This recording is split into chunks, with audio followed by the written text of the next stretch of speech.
Hi viewers, ఈ రోజు శంఖం పూలతో టీ ఎలా చేస్తారో చూద్దామా. రోజు తాగే టీ టేస్ట్ కోసం అయితే ఇలా శంఖం పూలతో చేసుకున్న టీ మన హెల్త్ కోసం అండి. ఈ పువ్వుల్ని ఇంగ్లీష్ లో బటర్ఫ్లై పీ ఫ్లవర్స్ అంటారండి. ఇది ఎలా చేస్తారో చూద్దామా. బాగా కడిగి పెట్టుకున్న శంఖం పువ్వుల్ని ఆల్రెడీ మరుగుతున్న వాటర్ లోన, బాయిలింగ్ పాయింట్ కి వచ్చిన వాటర్ లోన 10 to 12 ఫ్లవర్స్ వేసి బాగా మరిగించండి. దాని తర్వాత దాల్చిన చెక్క, చిన్న సైజ్ అల్లం పీస్, నేను చూపించిన విధంగా మీడియం సైజ్ తీసుకోండి. దాల్చిన చెక్క, అల్లం ముక్క వేసి ఇంకా బాగా మరిగించండి.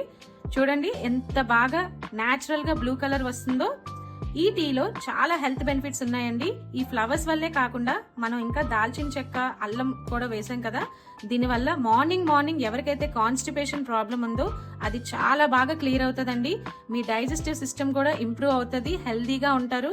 సో ప్లీజ్ ఫస్ట్ రెగ్యులర్ గా తీసుకున్న టీ, కాఫీలు కాకుండా ఇలా ఫస్ట్ మీ డైలీ రొటీన్ లైఫ్ ఇలా హెల్దీ టీతో స్టార్ట్ చేసిన తర్వాత నెక్స్ట్ సెకండ్ ట్రిప్ మీరు ఎప్పుడు తీసుకునే రొటీన్ టీ, కాఫీ తీసుకోవడానికి ట్రై చేయండి. సో ఇలాంటి హెల్దీ డ్రింక్స్ తీసుకోండి. ఫస్ట్ ఎర్లీ మార్నింగ్ ఎప్పుడైతే మనం హెల్దీగా స్టార్ట్ చేస్తామో మన డే అంతా కూడా హెల్దీగా ఉంటుంది. అండ్ ఈ టీ వల్ల హెల్తే కాకుండా స్కిన్ అండ్ హెయిర్ బెనిఫిట్స్ అయితే చాలా ఉన్నాయండి. సో అస్సలు మిస్ అవ్వద్దు. ఇలా మన టీ బాయిల్ అయిపోయాక స్టవ్ ఆఫ్ చేసుకొని కొంచెం తేనె కలుపుకోండి. తేనె అవసరం లేదు అనుకున్న వాళ్ళు స్కిప్ చేసేయండి. ఇలా తేనె కలుపుకొని మన టీ ఫిల్టర్ చేసుకుందాం.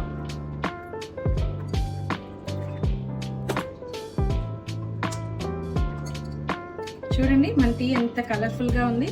కలర్ఫుల్లే కాదండి, చాలా చాలా హెల్తీ టీ కూడా. మనం ఫ్యాట్ బర్నింగ్ కోసం కూడా ఈ టీ యూజ్ చేస్తున్నాం కదా. సో ఇలా లెమన్ యాడ్ చేసుకోండి. ఒక్కసారి చూడండి, లెమన్ యాడ్ చేయగానే మన టీ కలర్ పర్పుల్ కలర్ అయిపోయింది. బ్లూ కలర్ కాస్త ఇలా పర్పుల్ కలర్ అయిపోయింది. సో లెమన్ అండ్ హనీ అనేది మీరు స్కిప్ చేసుకోవచ్చు. బట్ ఈ టీలో మెయిన్ ఇంగ్రీడియంట్స్ ఏంటి అంటే మన ఫ్లవర్స్, దాల్చిన చెక్క అండ్ జింజర్ పీస్. ఈ మూడు మాత్రం కంపల్సరీగా బాయిల్ చేసుకోవాలి. అండ్ లెమన్ అండ్ హనీ అనేది మాత్రం ఆప్షనల్. సో మీ టేస్ట్ బట్టి అది యాడ్ చేసుకొని టీ ఇలా ఎంజాయ్ చేయండి.